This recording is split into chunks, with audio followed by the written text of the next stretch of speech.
Morning, welcome again to Morning Devotions, and thank you again so much for our time together. Frustrated or fruitful?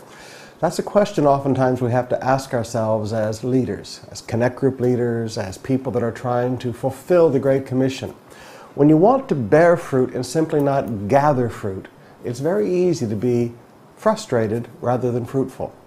Too often the reason that you and I are frustrated in our ministries is because we're not seeing things accomplished. We're not being productive.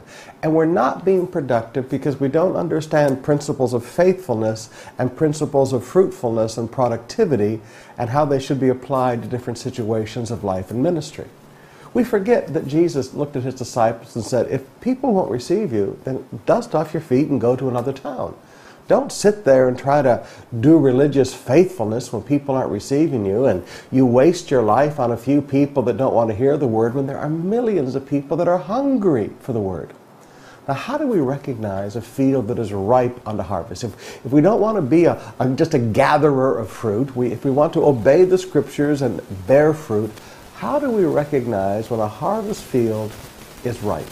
Well, this is our story today. Jesus teaches us about a ripe harvest field. Jesus says in verse 34 of John 4, "My food," said Jesus, "is to do the will of him who sent me and finish his work. Do not say 4 months and then the harvest. For I tell you, open your eyes and look at the fields. They are ripe unto harvest." And he was speaking of the Samaritans. Now, how do we recognize a ripe harvest field? Well, go back to verse 30. Number 1, they came out of the town and made their way to him. So people that are hungry are willing to inconvenience themselves and come. You don't have to bait them with a dinner party. That's how you recruit Christians. That's how you build a network, but that's not how you get people saved. You don't have to bait people with a dinner or bait people with something that's bait and switch. You simply say, hey, come see Jesus.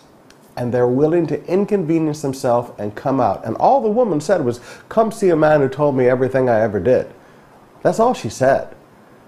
Words of hope in Jesus, and people will respond and they will come. But secondly, notice their focus was on him. They made their way toward him. They didn't focus on the disciples. They didn't focus on the fact that these were Jews and they were Samaritans. They didn't focus on their bigotries and their prejudices. They focused on Jesus.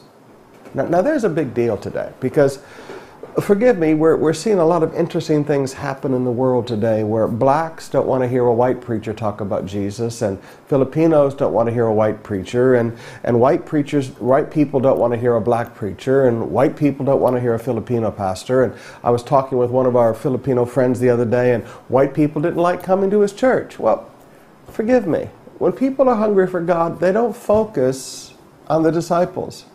They focus on him. They're hungry enough to get past their bigotry. They're hungry enough to get past their prejudices. Thirdly, they want more of him. Verse 40. So when the Samaritans came to him, they urged him to stay with them. And he stayed with them 2 more days. Fascinating. Fascinating. Remember when he cast the demons of Legion out of the man and the pigs died? The people of that area said, please leave us. These Samaritans that the Jews looked at and despised as half-breeds, these Samaritans wanted more of Jesus. So, all right, number 1, they're willing to inconvenience themselves and come. Number 2, they focus on Jesus, not their bigotries and prejudices, not the disciples, not the church. They focus on him. Thirdly, they want more of him. And fourthly, they respond to the word. Verse 41, and because of his words, many more became believers. They sat there and listened to him teach for 2 days. And because of his words, they responded to his words and they believed. Now, when you look at a field and you see that people are responding to a message of hope, you see that people are willing to focus past their bigotries and their prejudices of Chinese or Pinoy or white or black or Indian or Caucasian or yellow with purple polka dots. You know, when you see people willing to move past their prejudices just to focus on Jesus, to not look at the people around Jesus, but to focus on Jesus.